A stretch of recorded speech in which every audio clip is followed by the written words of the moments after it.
Solving a system of equations graphically is very similar to solving a system of inequalities, but there are a few differences.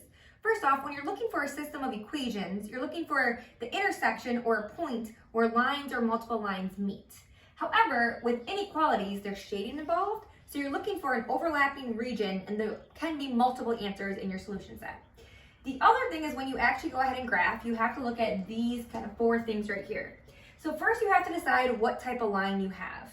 So if you have less than or greater than, you're going to have a dotted line, and any point on the dotted line is not part of the solution set.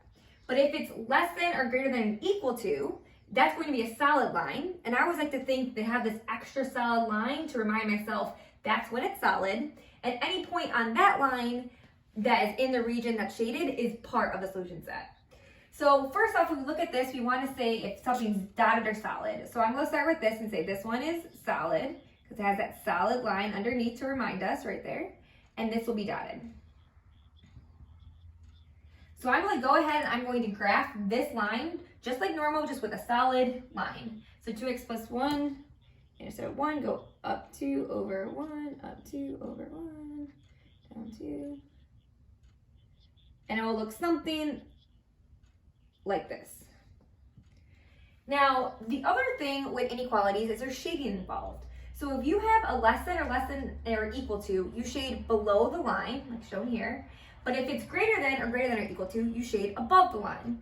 So for this right here, I have it's greater than or equal to, so I'm going to shade above this line. And for right now, I'm just going to do a light kind of shading, and then when I find the overlapping section, I'll darken that in.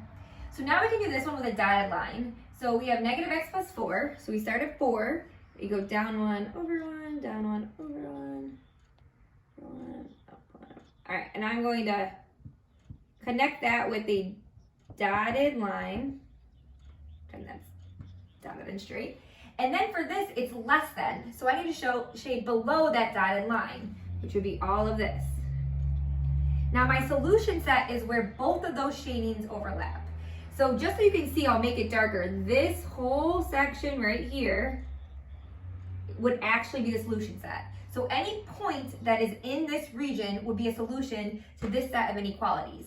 Now remember, if it's on this right here, this region, this part that still outlines it, that would be part of the solution because it's solid. But up here, any part that's on the edge, since it's dotted, would not be part of the solution set. So there's multiple, answers. Like I said, there's an infinite number of correct answers that are in that solution set. So you can see like -3, 0, -5, 1, and you can keep going on forever. Now, if it asks you if something is part of the solution set and you want to check that your answer is correct, you just plug in your x and y values into each equation and just check that it makes sense. So we're going to check the -3, 0. So if I plug this in, I would have 0 is greater than or equal to 2 times -3 plus 1. So I have 0 is greater than or equal to -6 plus 1. So the question is 0 greater than or equal to -5? That is correct. We also have to check the other one to make sure it applies for both. So here I would have 0 is less than -3 plus 4. And so -3 would be positive. So 0 is less than 7. That's also correct. So we can see that this is in the solution set to this inequality.